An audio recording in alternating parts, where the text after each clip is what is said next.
sonorous baritone during today's proceeding, but I will do my best not to stumble through the complex agenda. So I'm calling us to order, and our first item, as always, is the Pledge of Allegiance.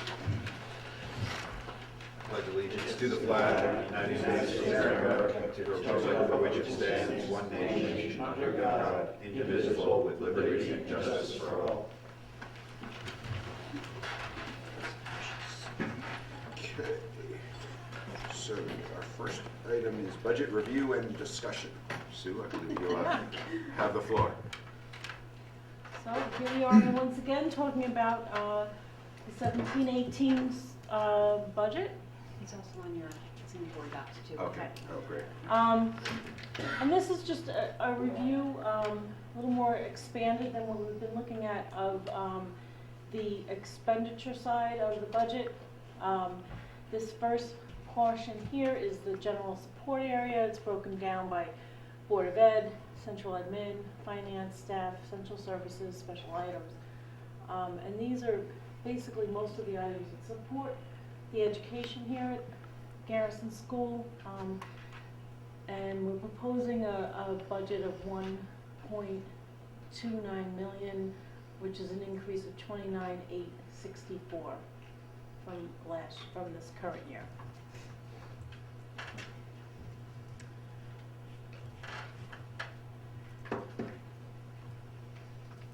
The second part of the budget is the instruction part, the meat of the budget.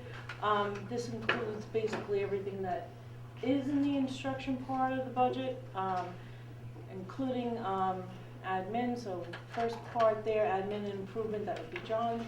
In his office and all the expenses. Teaching and tuition, we have it broken down by general ed and special ed. Instructional media and pupil services and activities. That's basically psychology and guidance, those areas of the budget. That part of the budget is going up $58,775. And then the last part of the budget is broken down into pupil transportation, which we have broken down into district transportation and contract transportation. And here we see a decrease of $58,104. And this was because we are consolidating a run. This is what we're proposing. And then the last part is basically employee benefits and our debt service. Interfund transfers is money that we transfer to cover our federal fund every year. We have to cover a certain amount of the summer expenses that are related to that. And there's an overall increase there of $158,311. Sue, before you jump, may I? There's just a little typo here in the proposed budget. It doesn't show the difference in the transportation. If you go back a slide, that's all. Just a typo. I think data point floated over in the spreadsheet. See that? No, I'm not. What do you mean? Okay, so the 16-17 budget is 755,657, and then the proposed budget is 755,657. Oh, okay. So yes, there is an error there. So that's not 58,000 different. No, I just No, it's not. working on my This math is- skills, but so- spotted that Okay. Good catch. Okay. So this number is wrong. It's actually is a decrease of 58,104. Sorry about that.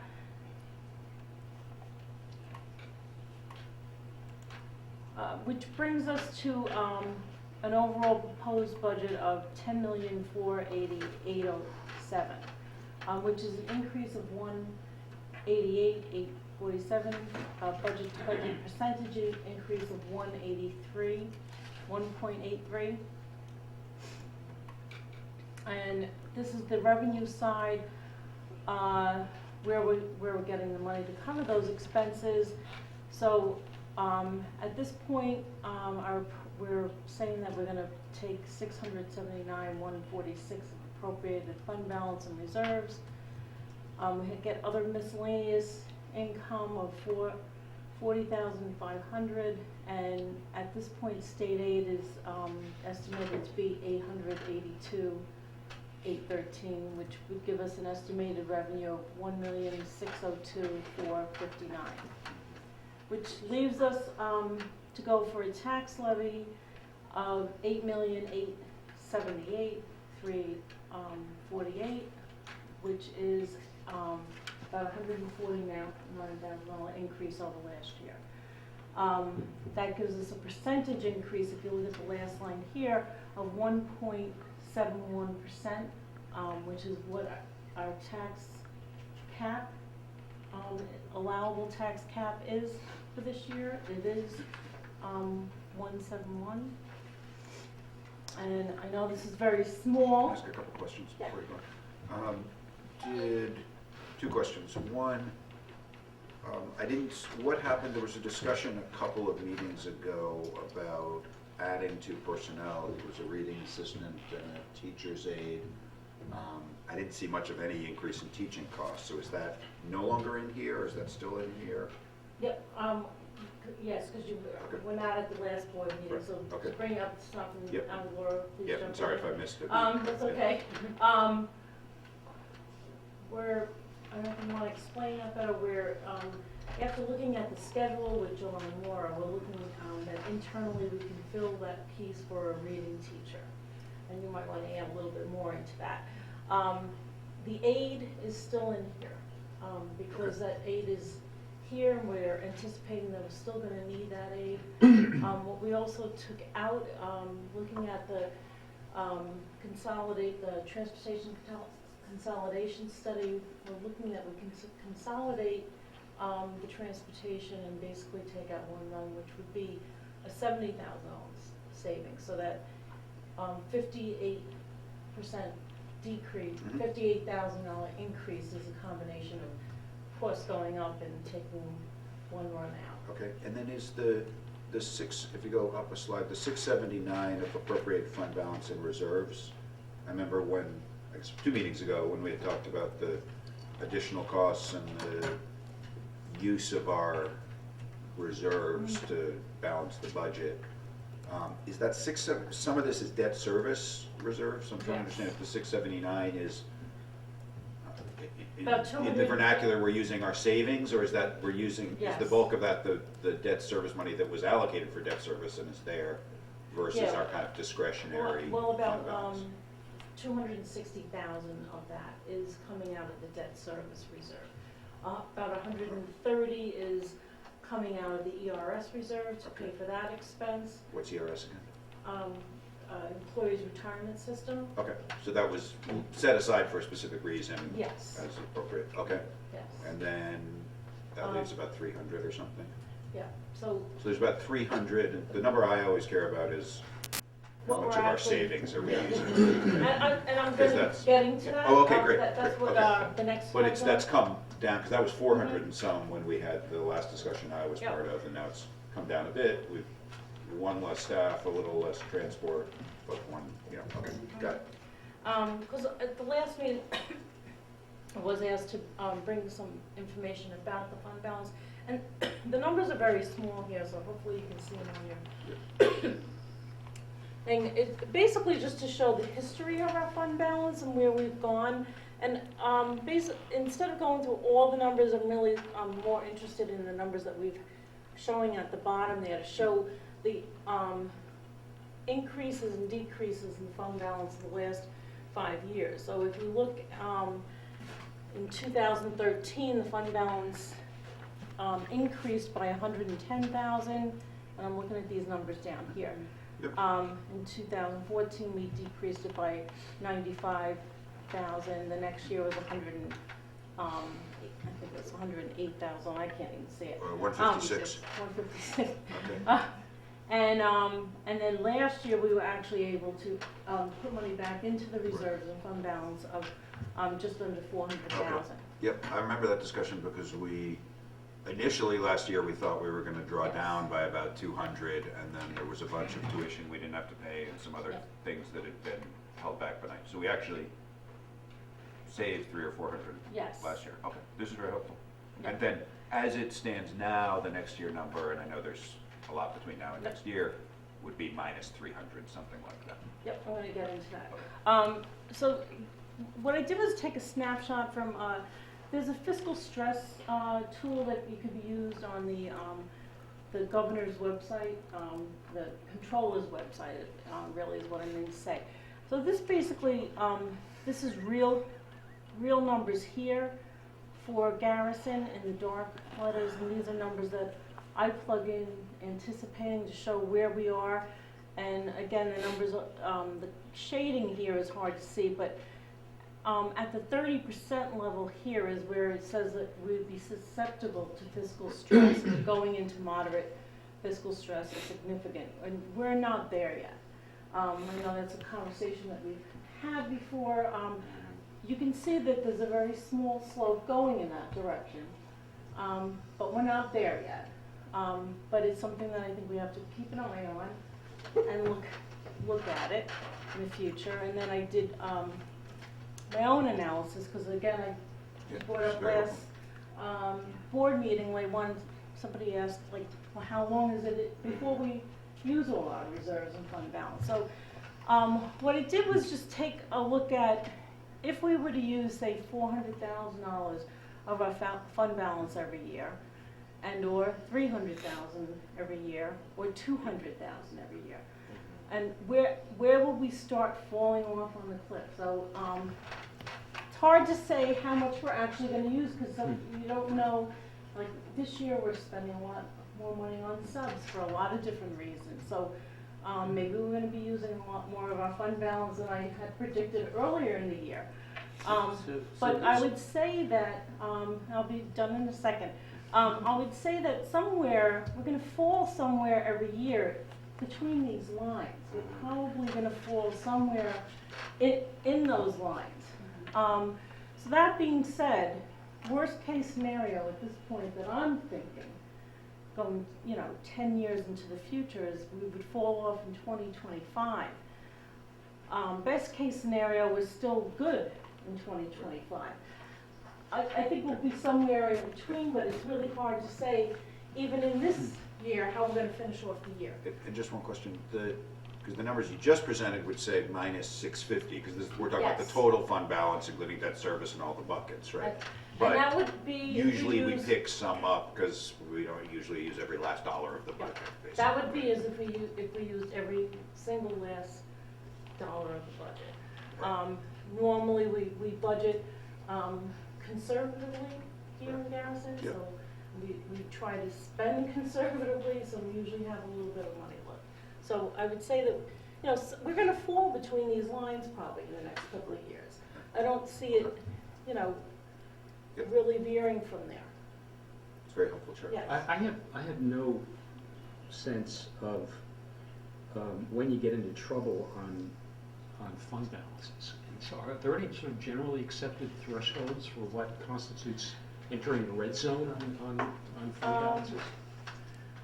Well, percentage-wise, our fund balance and reserves, the combination of those, are higher than most school districts.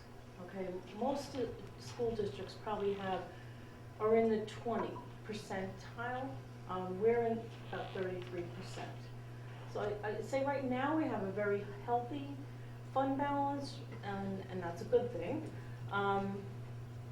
Where I would probably start really thinking about, I know we've talked about it in the past, like when do you go for an override? If we started falling into this area here, so maybe in 2021, 2022, those are, I think, times where we're really going to have to take a look at, see where our fund balance is at that point. So maybe 3 or 4 years from now. I still think every year we're going to have to do an analysis, but once you start falling below here, where you're getting below that 20% of our budget, of what we have in fund balance, there is no clear, if you're asking, is there a clear guideline by state? No. Even if you ask the controller's office, well, what are the magic numbers? They won't give them to you because they just don't. So the allowable unreserved fund balance that we're allowed to have is 4%. Most districts supplement that with different types of reserves, which is what we have.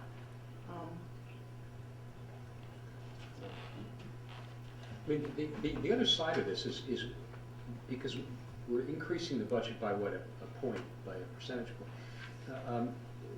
It's a pretty restricted budget, right? And it's basically for contract mandated increases in teacher salaries, I see. Do you feel as if you're foregoing things that you really need to keep it at this level? I think I think we're doing well. I think we have the experts that we need, the teachers that we need, the admin that we need to do the job very well. I mean, can you always use more people to create more programs?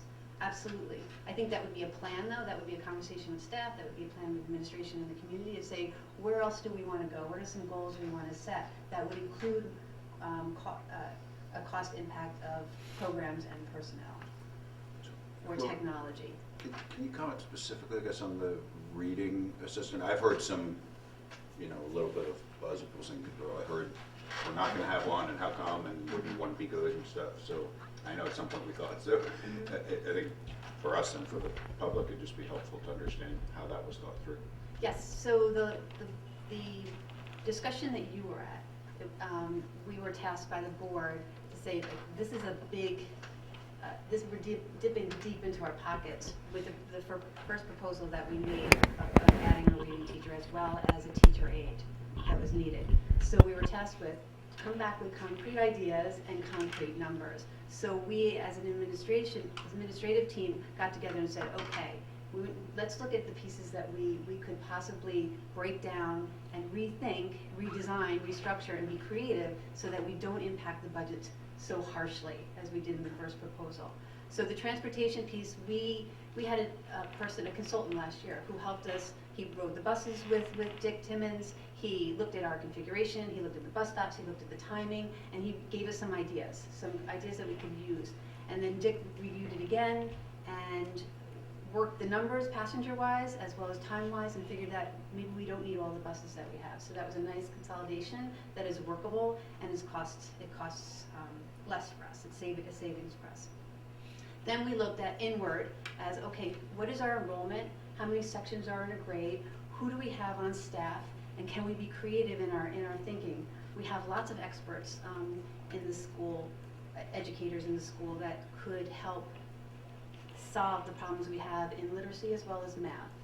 And so we were able to reconfigure a few programs and teacher programs and student programs so that we had a person. We have a space for, I don't want to say extra because we don't have extra personnel, but we have somebody who's available who has the background and expertise in literacy, in math, who could help us be proactive and front load literacy and math in the earlier grades. And so we put it out to the staff and said, is there anybody who's interested in this position? And a few people have come to us with an interest and with the background and knowledge to do a really great job. So we're not adding to staff, we're not adding to costs, we're looking inwards, which I think was fortuitous for us. But we're meeting the programmatic needs as if we're adding an extra person. Is that the deal? I mean, I think what the public and the board needs to be reassured of is that these adjustments are not necessarily are saving us money, but we're still addressing the need that we need to Right, address. we're not making any sacrifices. Right. For, in the name of saving money. We have the personnel, we have the person who It can just do happens to be the way that demographics lay out and the class availability and the size of classes and things like that. Correct. And we didn't pull anybody out of the budget either. It was a proposal for 2017-18. And I think that was a little confusing too for folks. It wasn't that we were getting rid of anybody. It was we were keeping our personnel intact and just rethinking and reconfiguring. I mean, basically, during the budget development, if someone's telling me, oh, reading teacher, I'm coming up with the cost. Right. And that's what I did, because I always want to think worst case scenario, if we have to hire somebody, what is it going to cost? And so it was, you know, it was good session, rolling up our sleeves and trying to figure out how to solve something maybe internally. I still think that, you know, we wanna probably look at it next year and see how it's working and all that wonderful stuff, but, you know. What's, you know, to some extent, we're drawing into, to one extent or another, reserves. You've got $10.5 million. I mean, you're sort of solving for a budget versus solving for the ideal. And I guess if we had 11.5 million instead of 10.5 million or 11, you know, are there material things that would be, you know, make a real difference for the kids and their education if we had more money? That was You know what I mean? question. In other words, Whatever that number was, but, right, because there was, obviously, at That's- some level you say, you got, Laura, you got 10.5, you know, you're gonna solve for that, but, you know, I if you're think it's- solving for an ideal, what would be the number? And I guess David's concern, well, your material need could be personnel, right? You know, yeah, it could be personnel, it could be programmatic initiative. And I guess David's point is, we do have this fund balance, and just for the public's knowledge, the fund balance is, it's a little misleading, there's a lot of weeds here, okay? Some of this is dedicated to debt. Yes. Okay, we have money set aside to pay for debt over a many-year period.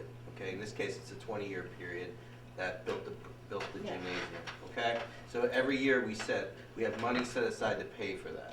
It's hundreds of thousands of dollars every year that we pay for the gymnasium. We have money set aside for retirement, okay, of employees that every single year we pay into. So when we say we have $3 million in reserves, we don't really have $3 million in reserves. We have $3 million. We have $2 million or something that is set aside for future payments to debt and to retirement plans. Okay. Well, So in fact, we actually only, there's really only 400,000 that Okay. is truly discretionary, that's not Yes. earmarked to pay debt or earmarked to pay faculty benefits or, Right. you know, So there's 4 or it's- 5 other categories. So every year, the budget is 10 million. We raise 8-point-something million dollars in taxes. We have to meet that budget somehow, and we use the reserve fund to meet that budget. Sometimes our projected costs don't end up costing as much as we did. We return that money then back to the fund. Okay, so if we budget $400,000 because we think 30 kids are going to O'Neill, but only 10 kids go to O'Neill, that money that we save goes back into the fund balance. Okay, so just to give you a sense of that, the public should know that there's a lot of weeds here, but our reserves are not, it's not like cash that isn't assigned for some service, okay? Most of it is assigned Yeah. for a purpose. For a purpose. Yes. Right. Yeah, agreed. But to David's point, you know, I think David's thinking contextually. Can I read your mind? Sure. You're thinking contextually. The economy's good, right? We have a reserve fund. We don't want to threaten it. We don't want to put it in some sort of mortal place. But if there is an initiative that needs to be This is met, and we're in a good economic situation right now, shouldn't we strike now rather than feel this need later on when we can't raise the money, when the economy is not looking so bright, when home values are crashing or assessments are going awry, and you know, we have different kind of personnel needs. So I guess the question is, you know, but your view is that needs to be part of a strategically laid out in some sort of plan. Yeah, because there are a lot of pieces. We could talk about technology, we could talk about the school forest, we could talk about adding more teachers if we needed to provide more opportunities for our students. But I think, right, it has to be planned out where all of these moving parts have a common goal. You know, making sure that our kids have the skills that they need to be successful. I also to think that positive would be contributors. a much better selling point to taxpayers if you have a strategic plan. I agree. Yeah.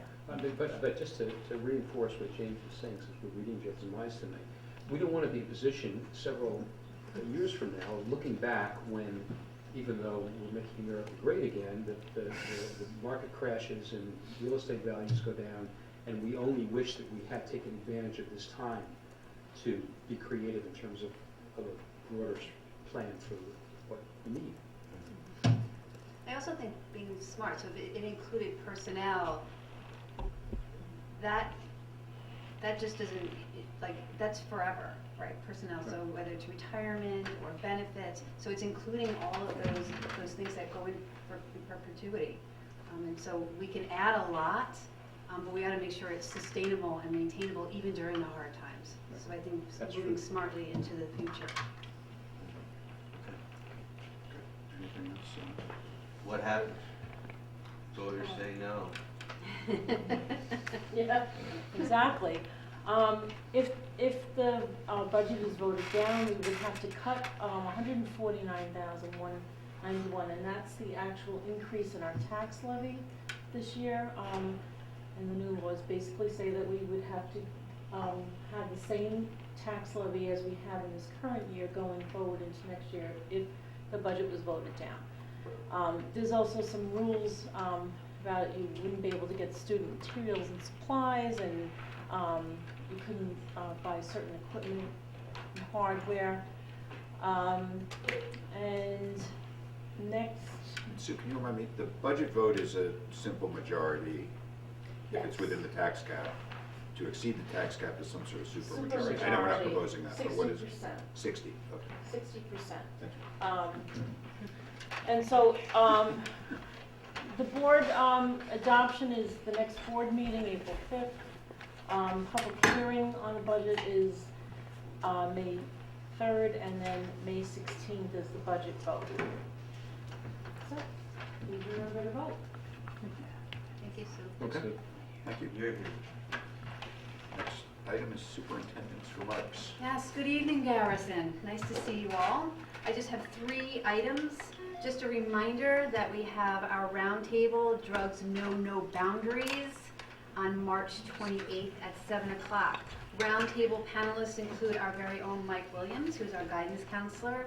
It will be facilitated by Mike Sillette. He's the regional safety coordinator from BOCES. We also have David Gerber from St. Christopher's Inn, Mike Piazza, who's the Commissioner of Mental Health, Donald Smith, who's our sheriff, Michelle Stringham, she's the outreach director at the Walter Holding Home, and Bob Tendy, who is the district attorney. So we're asking everyone, far and wide, to come join in this very important conversation about the drug crisis here in our community, in Phillipstown, nationally, internationally, because only together we're going to create change. So we're really looking forward to having this conversation and possibly using it as a springboard for future conversations, future workshops, future sessions. So hope to see you out there. Again, March 28th, 7 o'clock in the gym, in the Garrison School gym.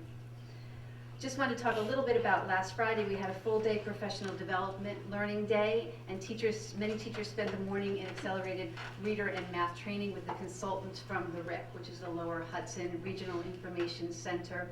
Remember, that is the tool that we're using to assess student reading and math 4 times per year, and for kids who may need a little bit more monitoring on their progress, that also we use that tool for that. Also, a consultant from Putnam Northwest Westchester BOCES provided teacher aides with a morning session that's centered around team building, roles and responsibilities, positive approaches to discipline, and clear, fair, and consistent procedures. And I thought that was a pretty honest and informative meeting for our teacher aides as well as our teachers.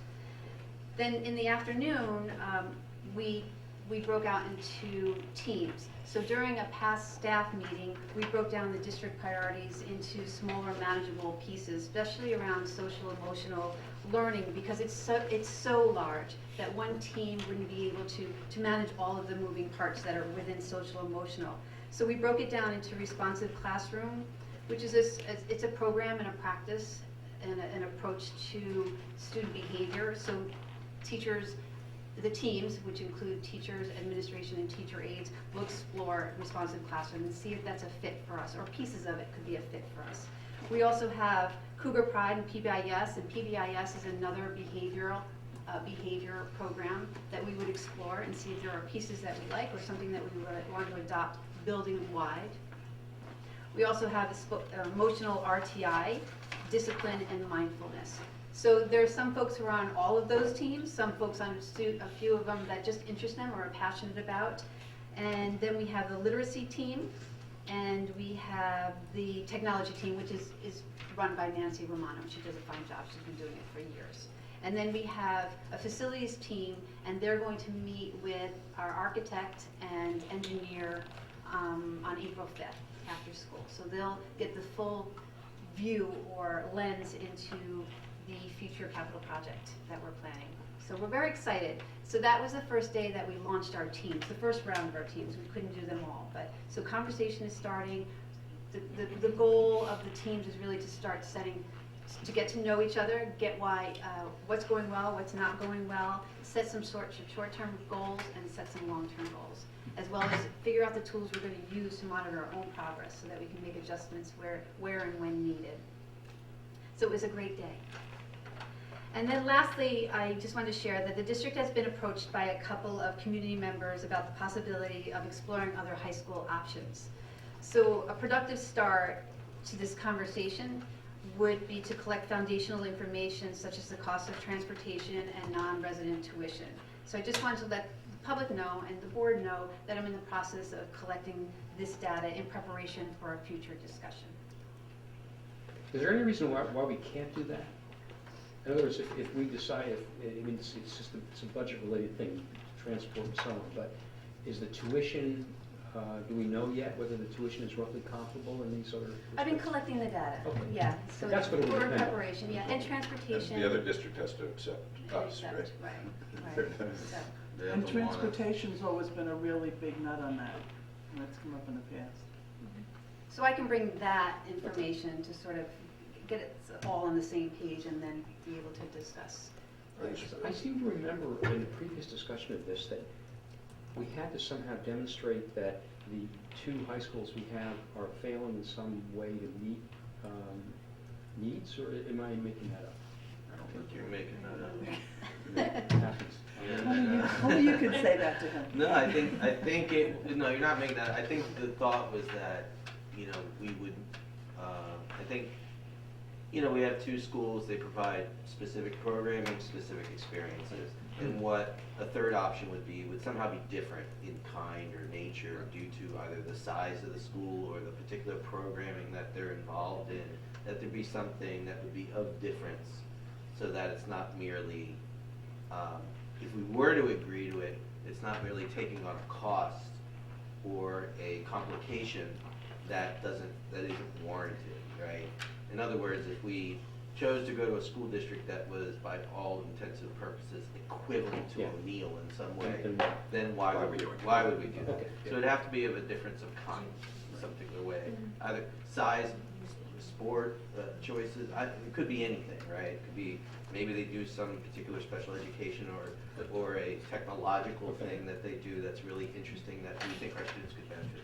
Yeah, are there specific, Laura, in the feedback or input you've gotten from the community, are there specific asks, reasons, I wish we could go to X school because they have a great arts program or sports or something, or just generally choice would be good?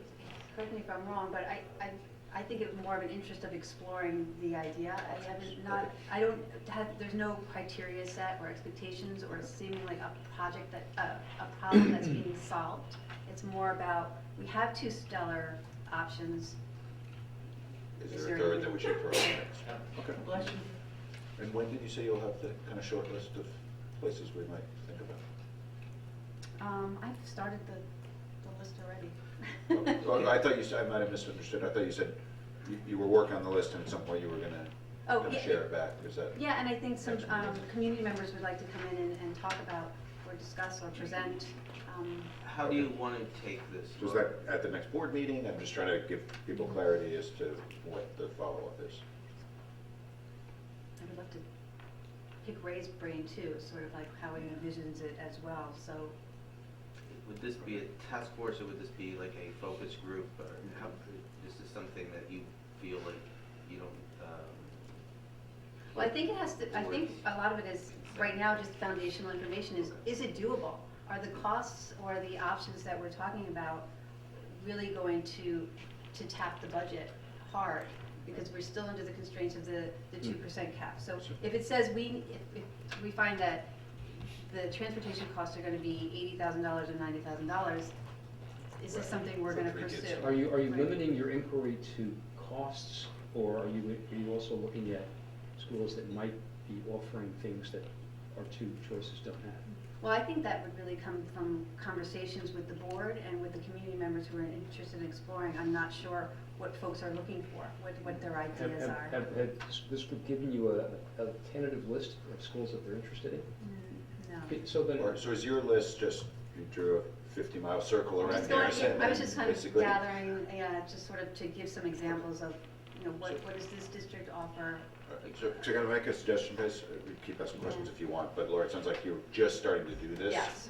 Do you want to, at the next meeting, just share a brief update on where you are, what you've gathered, and how you suggest taking it forward? It sounds like we're hitting you with questions you're not quite ready Because for. then Well- she could touch base with Ray. And I tell, Is that- I mean, it just seems that in order to facilitate this process and save you a lot of unnecessary time, if there are, if the folks in the community who are interested in this option would specify the schools that they are curious about, that might hasten, accelerate the whole process.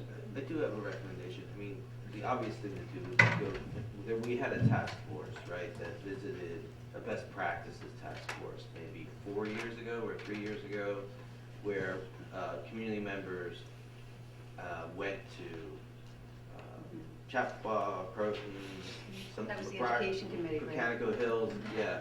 And there was a task force that spun out of that to look at best practices. It was part of the education committee. So maybe that document or those particular connections are a place to begin. I don't know.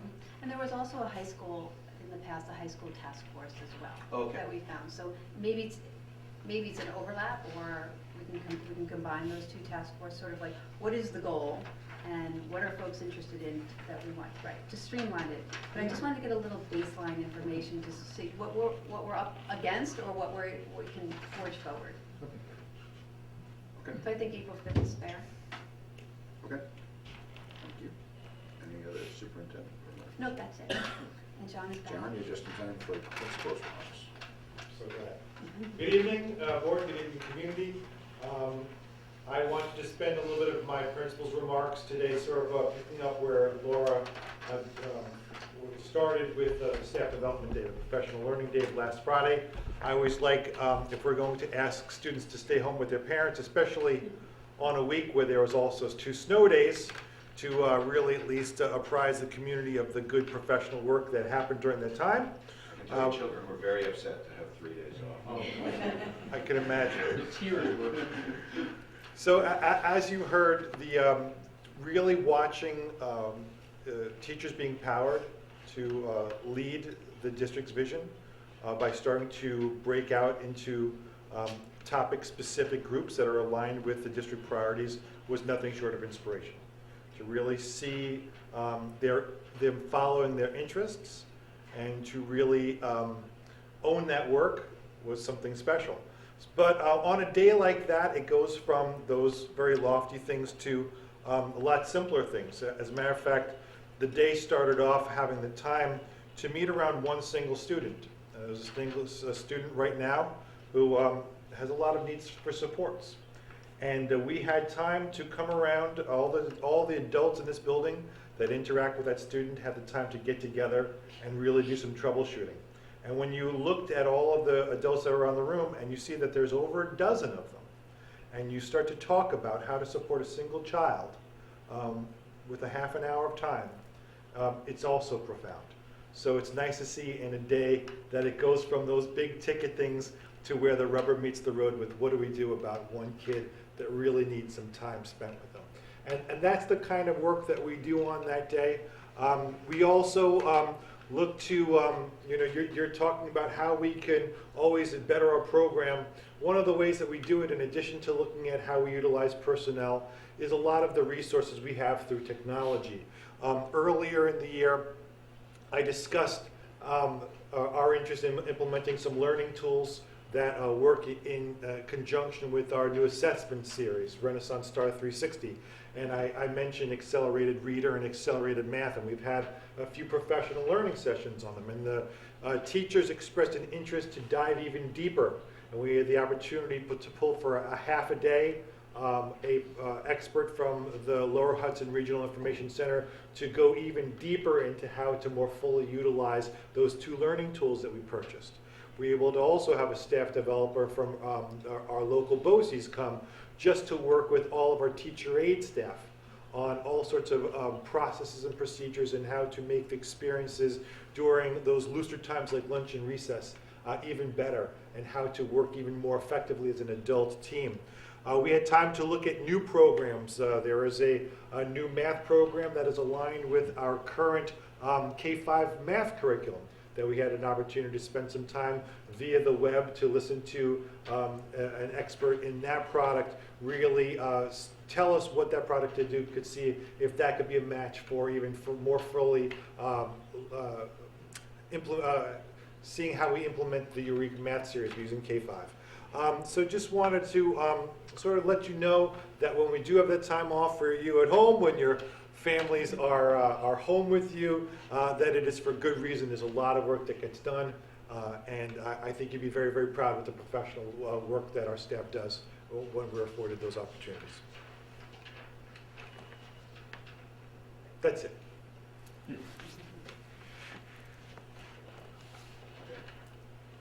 John? Next item is the consent agenda. I'm going to read the items and then have a discussion, and we can take a motion. The first item is to accept the minutes of February 28th, until which the minutes are just from last meeting, this last board meeting. The second is approve the appointment of Zaniel Garman and Linda Puskar as substitute teachers for the 2016 and 17 school year at a daily rate of $85. For the daily rate of $85? Wow. Went up $10. For the whole day of teaching? Wow, okay. Hopefully nobody is going to object to the cost. Approve the appointment of Michael Cullen as substitute videographer for recording Board of Education meetings at a rate of $215 per meeting, plus an additional fee of $50 for any portion of the meeting over 2 hours, running up to 3 hours, and $25 for each additional half hour for the 2016 and 17 school year. Next and last item is adopt the 2017 and 18 school calendar. Any questions? Well, I was discussion? fascinated by that. I certainly don't, want to question his payment for the videography, but he makes, what, almost three times as much as a substitute teacher for a day? I mean, but I don't want to make that sound as if. Yeah, no, I'm not. I'm trying to focus on the fact that we're spending $85 a day. It's a $5,000, totally worth $5,000 camera. The disparity is to say. I'm astonished that substitute teachers get paid $85. I think It's it should actually be going double, up. 400 actually. I think It went up this We year. voted to increase. Right, that's an increase. That's an increase. First year it's been increased above 75. I guess it's effectively like an internship or something, but anyway, okay. Any other questions, comments? The calendar, we've gone, if memory serves me correct, we've gone back and forth with this winter break idea, correct? And where do we stand on the winter break? Because when you look at the calendar, there's not one month where the students there's no complete month, right? October is the closest thing, then there's with 1 day off, then March with 2 days off. And these are all holidays, there's professional days, but then there's like spring break. Our winter break comes, if I get this right, something like 30 days before our spring break, right? Something like that. You could see it on the. Yeah, I got it. That's about 5 weeks, it looks like. Right. No, less than 5, right? 1, 2, 3, 4.5 weeks. So, like, I'm not opposed to well, I'm kind of opposed to winter break, but I'm wondering, I don't know. Does that really affect, is it warranted? Does it affect the learning of the kids? I mean, what do we do? I think isn't a lot of it also for the the winter sicknesses? The calendar. I understand the calendar's about contractual obligations with the amount of teaching days that have to exist, correct? Right, students have to have I 180 understand. days, and Right. built into the 180 days are 4 superintendent days or professional learning days. Which I don't have a problem with, it's just a lot of, it's the red parts. Yeah. You know? And it's being strategic too with. I'm not proposing anything, I wonder whether it's healthy Mhm. to have kids missing that many days of school. Momentum in learning is very important, right? Yeah. But as James, would you suggest, I mean, if you stop them here, you lengthen the summer, basically. Did you want to talk about sort of the approach to the calendar? Well, Sure. there are confines by New York State law, so that you cannot start before the first day of September. You also cannot have school after the completion of the New York State regions.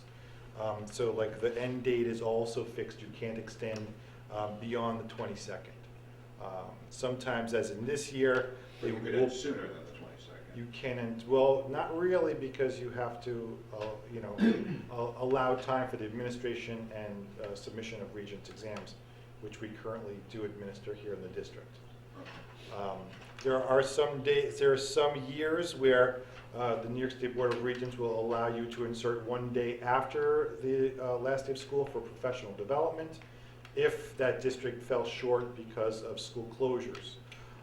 So basically, what we're looking at is a number of days that we have to have, and we disperse them as we think it makes sense professionally throughout the calendar.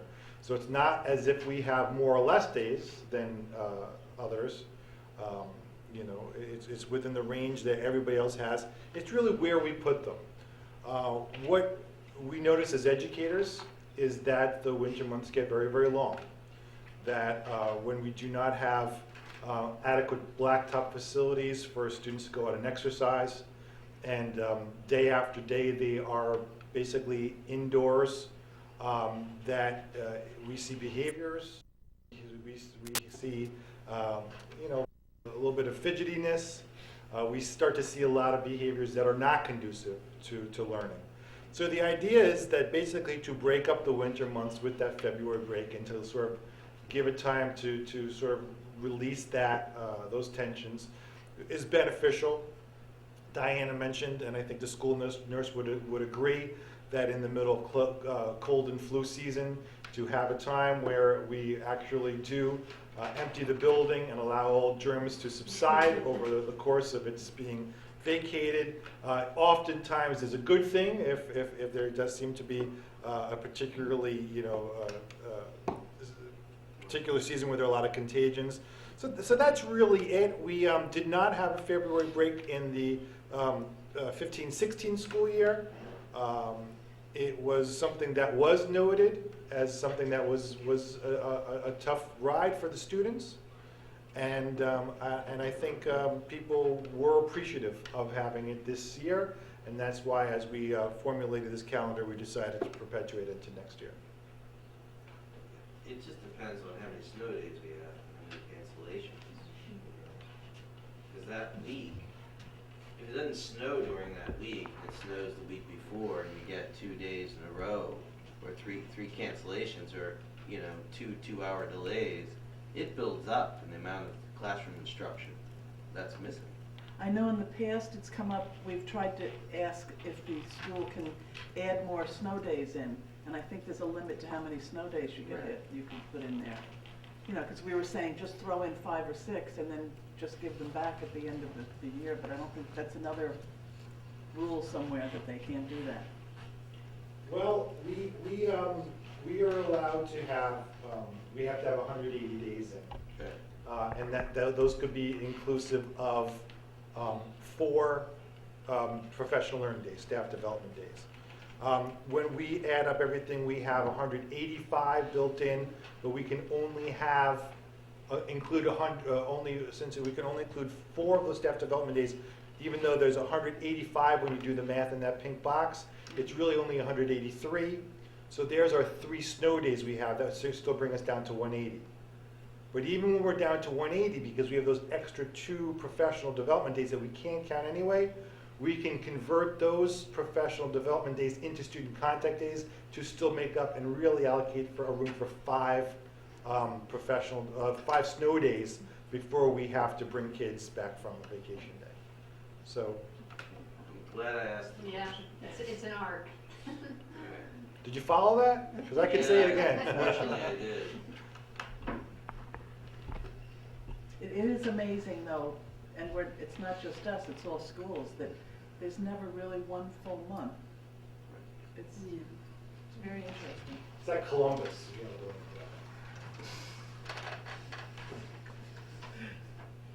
And if we looked at other countries though, it wouldn't be like this. That would- Otherwise, do we have this year the full spring break, or are there any days being taken back because of snow days? Not next year, but this. This year, there's 2 days that were dedicated as professional learning days that have turned into student contact days. A day in April, I think April 17th. No, I meant the spring break, which Is is that- 6 days. My kids were asking whether, because of the snow days, spring Yeah. break is shorter. April or- 2nd to the 6th, you mean? Yes. I'm going into next year, Yes, sorry. we I thought it was had, the 7th we to had the April 17th. 17th off, which was the day after Easter, Yeah. Easter Monday. Now that has become a student contact day. Okay. We also Student had, contact day. 525, is it? we also had the Thursday before Memorial Day weekend, we were already off on the Friday. Students were off on Thursday as a professional development day, now they're actually on Thursday, May 25th. Okay. Student contact day means they're here, or Yes, they're? they're here. Okay, but the 10th, so the 10th through the 14th is still spring break, the 17th is now school. That's Okay, correct. thank you. I don't know if anyone else was wondering. Yeah, if we can get, if you can send that around to parents, that'd be great, those dates, if they haven't gotten them already. Yes, yes. It's probably out there somewhere. All right. Okay, any other questions, comments? Resolved that the Board of Education of the Garrison Union Free School District approves the consent agenda items. Do we have a So moved. Second. second? So moved. Lots of motion The in action. unanimity here is All in favor, say aye. Aye.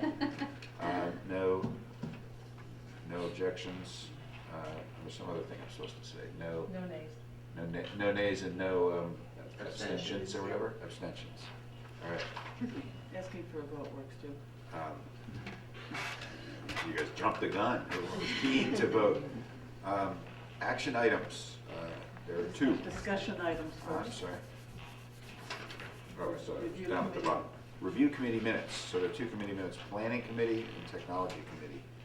I think both have some representatives in the room.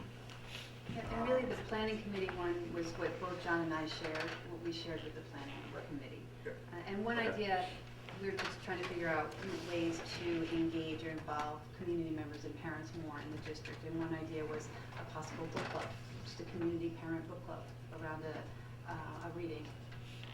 So- I was going to mention something about that in the board member Oh, comments. okay. Okay. Do you want to save it for them or? Well, I can mention now. I mean, I've been reading some stuff by a guy named Tony Wagner, who's at Harvard Graduate School of Education, which basically, makes me realize how little I know about curriculum issues for K-12. I think James really does have a sense of that. He doesn't need it, but I thought it would be really, since a lot of the decisions that we make really are related to curriculum issues. We're not, it's your job, but still, it would inform our work to have some conversations about curriculum that we generally don't have. And books are pretty good and very challenging. I actually learned stuff that I didn't know, teaching math, for instance. And so, for anybody who's interested, whether it's us or community members, I would recommend one or more of those books. They're easy to find. Tony Wagner. The book that I read is called Most Likely to Succeed, is the one that I read. Thank you. One of the things we talked about in the planning committee was around, we talked a lot about literacy, I believe. We also talked a lot about these teams, supporting these teams and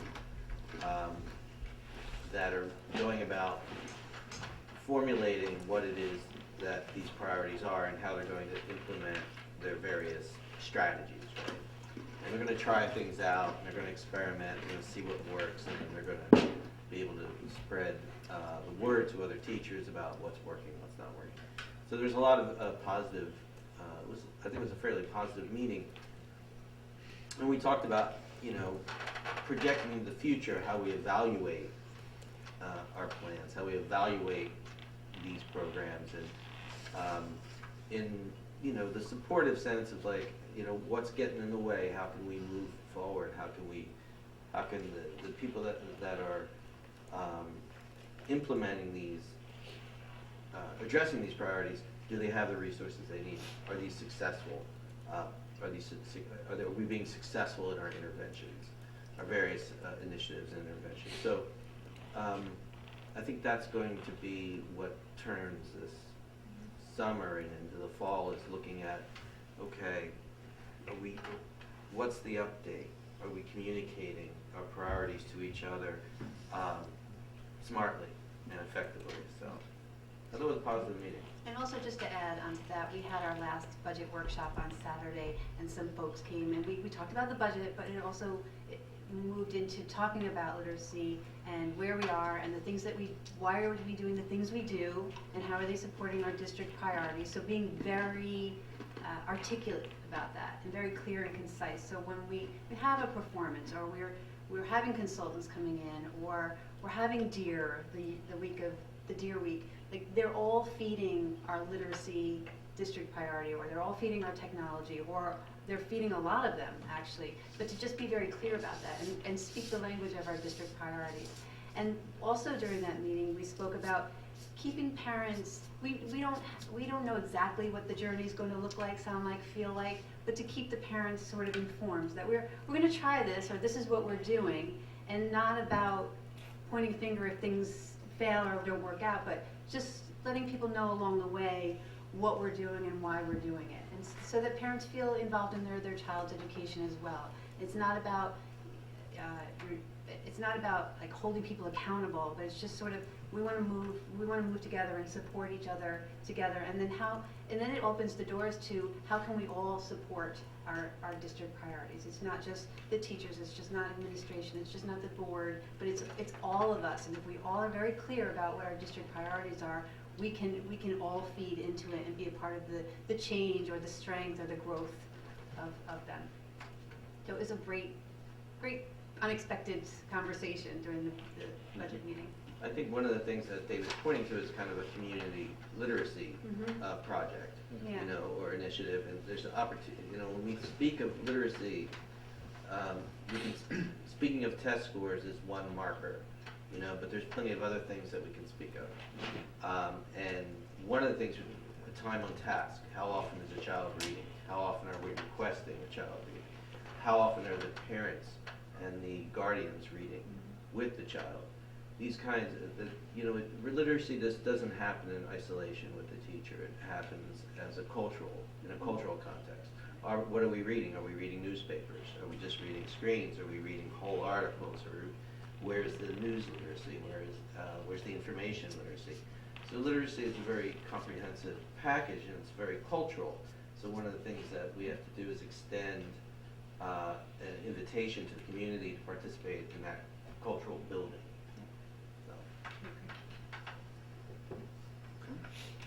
Technology committee, any comments? You got it. Yeah. I think it's all the same things we've been talking about all along. Technology, right? Laura? Yeah. From what I could see. The school dismissal manager that we just brought on for at the end of the day, just parents being able to alert us when there's a change in students' schedule.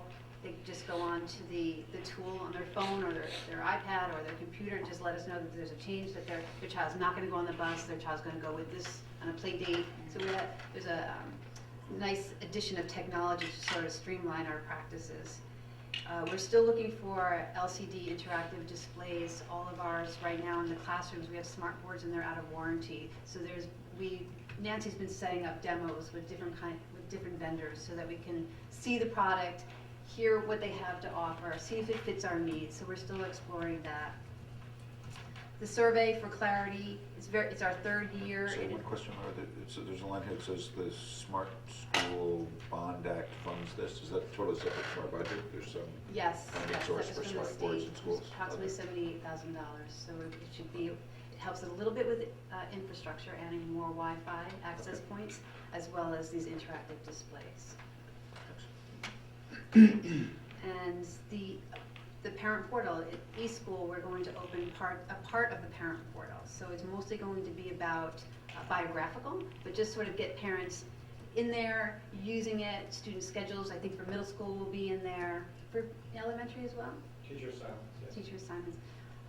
And then hopefully at some point, grades and assessment. So it's just the first step. Okay. Yep, that's it. Unless there's any other questions or comments, I'm going to move to action items, of which there are two. The first is to approve the Putnam County Real Property Tax Service Contract, which is attached to your agendas. I don't think I have to read the whole thing, do I? No, Not just the terribly res- interesting reading, but Just the resolution. resolved that the Board of Education of the Garrison Union Free School District approves the contract with Putnam County for real property tax service, and be it further resolved that the superintendent be authorized to sign said contract.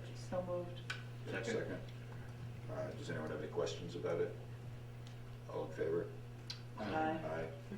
Okay, no nays, no abstentions.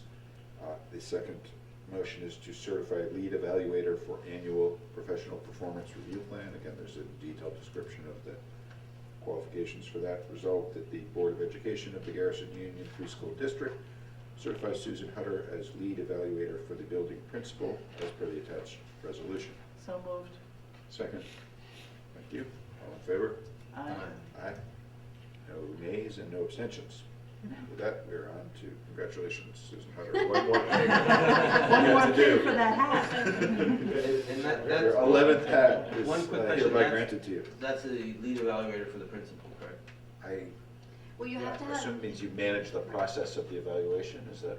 well, there are new rules, and so. Well, that's the question. Our principal, and Sue sort of does the informal piece of that, but it has to be 2 levels, and I see. it's the outside evaluator. Okay. And we're able to do that because we have 2 BEDS codes. You would, if you were in another school and you only had 1 BEDS code, which is a state number. Oh, the number. um, It sounds like a bed code. Yeah. But because we have a district code and we have a school code, we're able to look inside and use the personnel inside. Otherwise, we would have to have an evaluator that we would either hire, or it could be a retired superintendent, or it could be somebody from another school to come in. But we're lucky enough to use our people, our qualified people. Okay. With that, public comment. Members of the public, any comment? Public? Going once?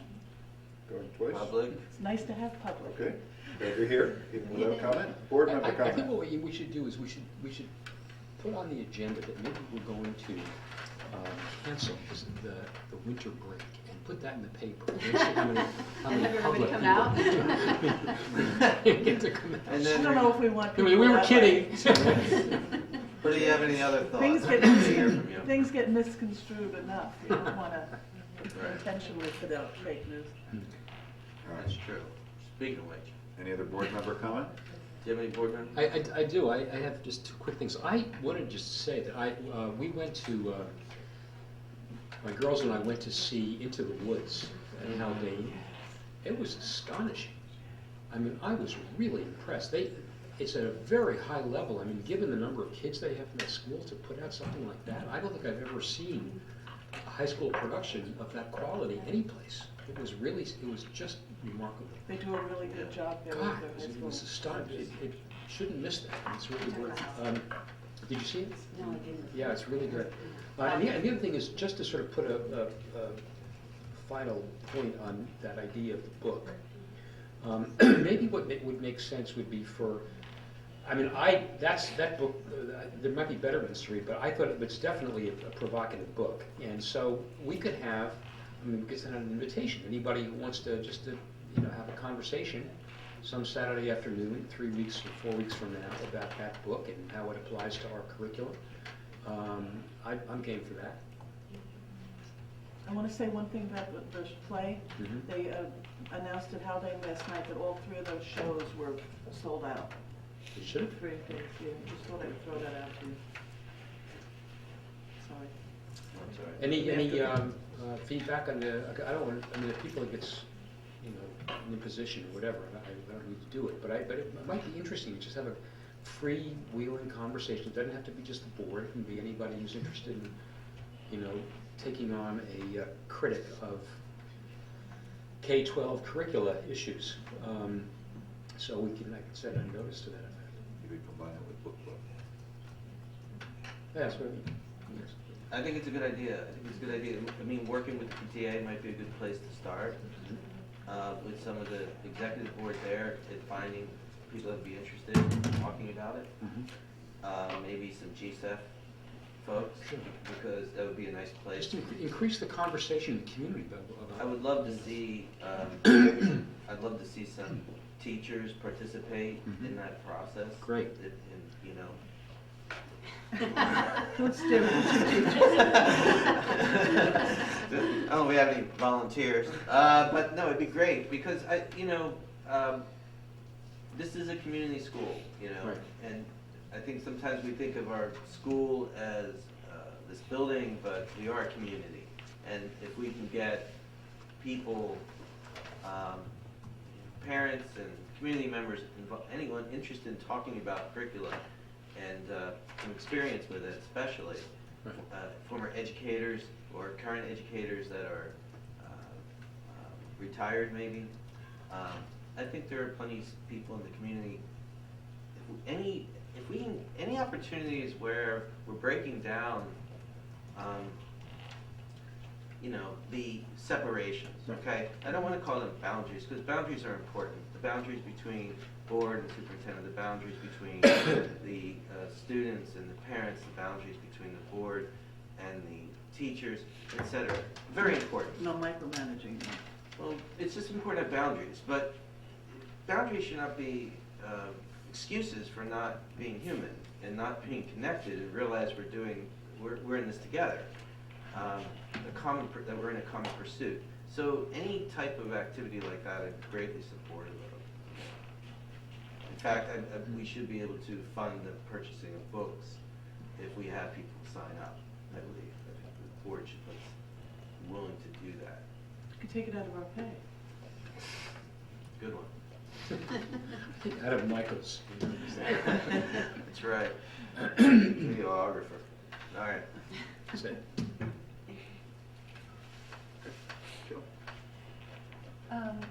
I'm excited about what came out of Saturday's meeting and your idea to have a workshop for parents about literacy issues.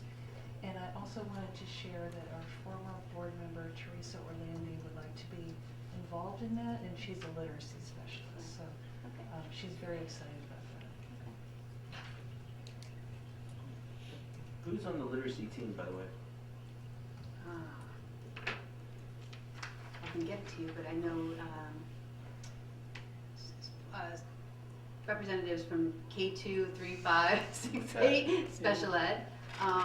Jennifer Kirkpatrick, she's our leader. I think it would be great She's to leading have, members of the literacy team participate in a group like that. And, I also think it would be great for the literacy team to go visit, especially our high schools that we have relationships with, to see what they expect out of, what is the ninth grade, honors class at O'Neill look like? What kind of skills do students need to master by the time they leave, so that it's not a difficult adjustment? Or how can we think about curricula and literacy in relationship to the environment that they're going to be inheriting in some different way? so that we're talking, that we're moving beyond, you know, particular walls. So, anyway, just a thought. Okay, any other comment? Okay, resolved that the Board of Education of the Garrison Union Free School District adjourns to executive session, to discuss personnel matters. So moved. Second. All in favor? Aye. Aye. Log out. Abstentions, no nays. Yeah, you gotta do that. Log out Logging before we get out. upset. Good fight, good fight, good fight.